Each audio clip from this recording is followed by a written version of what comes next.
The University of Louisville Writing Center is located in the Ekstrom Library in room 132. Our contact information is 502-852-2173, and our emails are louisville.edu/writing-center and writing@louisville.edu.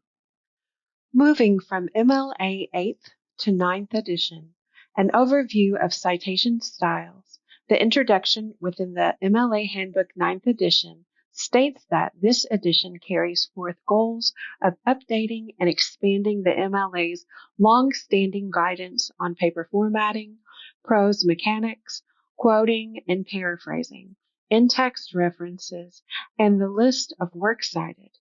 A brief introduction to the principles of citation in Chapter 4 is provided in the MLA 9th edition. This introduction addresses how to avoid plagiarism and to understand the purpose of quoting and paraphrasing, and the special cases when documentation is not needed.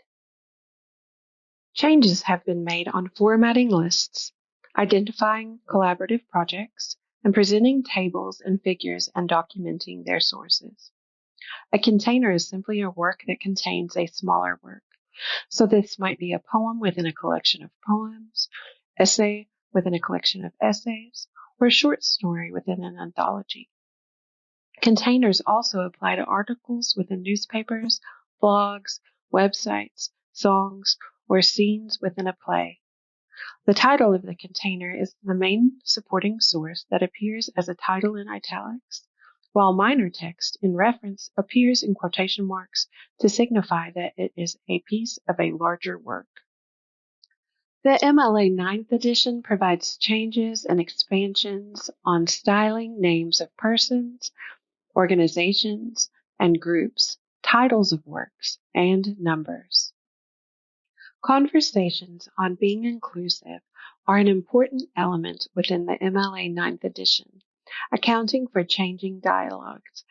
To use inclusive language, avoid generalized terms, descriptions, language, and respect the identity of your subject. It is also essential to research preference in terms of inclusive identifiers. Some examples of inclusive language are on the following slide. Things to remember when using inclusive language is to avoid generalizations, use correct identifiers, respect the identity of your subject, and make sure to check the connotation of terms and phrasing before writing. In annotated bibliographies, style sources as you would on a works cited page. Sources should effectively evaluate content, may write in either full-length sentences or phrases. Each entry should be no more than one paragraph. Should be titled Annotated Bibliography or Annotated List of Works Cited. Look at this annotated bibliography and its relation to a source. If you were writing a thesis, you would use an annotated bibliography to get an understanding from the pieces you were working with. It works to develop argument versus just plot summary. This annotated bibliography shows how to cite the source as well as how to summarize, offer analysis, and act as a useful tool of reference.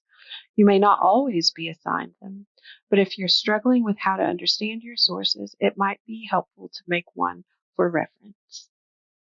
Additional resources for writers appears in the MLA Style Center website and provides help for writers who are using MLA citation.